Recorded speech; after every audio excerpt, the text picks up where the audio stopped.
फिर आपको भी सुलखान जी के बाद सुलखान सिंह जी, बहुत स्वागत आपका और धन्यवाद हमें समय देने के लिए। इसको सूरजपाल को तो क्लीन चिट मिल गई, राम रहीम तो सजा याफ्ता होते हुए अपने आश्रम में मजे कर रहा है, आनंद ही आनंद।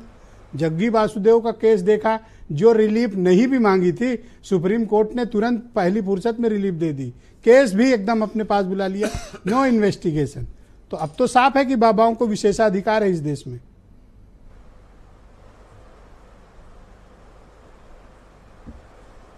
जी, मैं राम रहीम के या जग्गी वासुदेव के मामले पे कुछ मुझे जानकारी ज़्यादा नहीं है, तो मैं उसमें कुछ नहीं कहूँगा।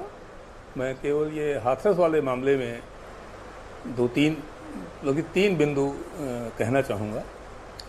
पहली बात तो माननीय मायावती जी ने जो सवाल किए हैं कि जो कंसर्न बाबा सूरजपाल हैं उनके खिलाफ कार्रवाई क्यों नहीं की गई, तो एक तो पूर्व मुख्यमंत्री को ऐसी बात नहीं कहनी चाहिए, इससे दबाव पड़ता है पुलिस पर, जो गलत बात है।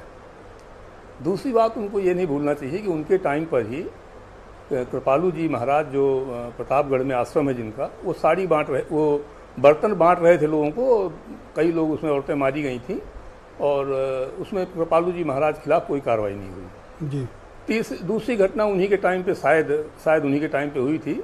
माननीय स्वर्गीय लालजी टंडन जी साड़ियाँ बांट रहे थे अपने जन्म दिवस पर जी, और उसमें भी कई लोग डेथ हो गई उस वक्त सर मुलायम सिंह जी की सरकार की घटना है, उसमें भी माननीय लालजी टंडन के खिलाफ कोई कार्रवाई नहीं हुई थी। तो पॉलिटिकल कारणों से ये लोग चूजी होकर बातें करते हैं, तो मैं इसलिए उस पर बहुत ज़्यादा कमेंट नहीं करूँगा। दूसरा, इस पर ये बात मुझसे बताई गई थी कि इसको ऐसे घटनाओं को रोकने के लिए क्या प्रयास किया जाना चाहिए। तो इसमें देखिए, रोकने के लिए सबसे पहले डिटेल में अध्ययन हुआ था 1952 में कुंभ मेला की दुर्घटना के बाद जो भगदड़ हुई थी। उसमें ये पाया गया है कि भगदड़ से बचने का केवल एक तरीका है कि उसको छोटे छोटे सेक्टर में बांट के और आपस में से अलग कर दिया जाए, ताकि अगर कहीं कोई गिर पड़े तो ज़्यादा लोग उसके ऊपर न गिरें। इसके अलावा भगदड़ से बचने का आज तक कहीं दुनिया में कोई और तरीका नहीं है। तो जहाँ बड़ी मीटिंगें हों वहाँ इस तरह की व्यवस्था की जानी चाहिए।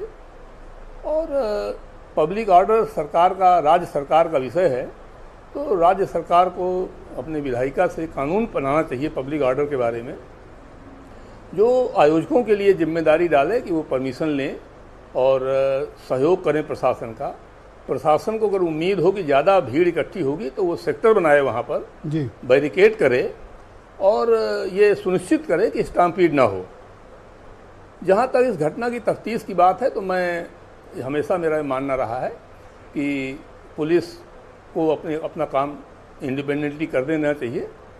पुलिस की तफ्तीश पर सवाल उनके पर्यवेक्षक अधिकारियों को या न्यायालय को ही उठाना चाहिए।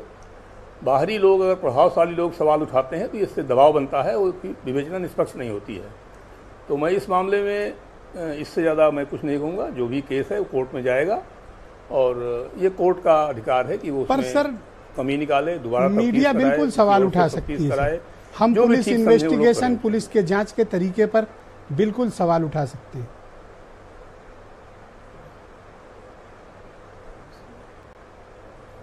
ये दबाव बनाने वाली बातें हो जाती हैं। दबाव बनाने वाली बात नहीं सर, आपके सामने दिख रहा है सर। और 121 लाशों की ढेर पर खड़े होकर पुलिस किसी को क्लीन चिट नहीं दे सकती सर। तफ्तीश तो जिसको तफ्तीश करनी है उसी से होगी जी। तो इस दुर्भाग्यपूर्ण घटना जरूर है, 121 लोगों की मृत्यु जो है, लेकिन उस दुर्भाग्यपूर्ण घटना को लेकर के हमें कोई अपना विंडिक्टिव सर, मेरा बिल्कुल प्रश्न बिल्कुल सही है सर। और उन लोगों को इंसाफ मिलना चाहिए जो इस हादसे में कुचल कर मारे गए हैं, और इन्वेस्टिगेशन पर सवाल बिल्कुल उठने चाहिए सर। मैं इस पर सहमत हूं सर। और मैं नावेद सिको जी को आमंत्रित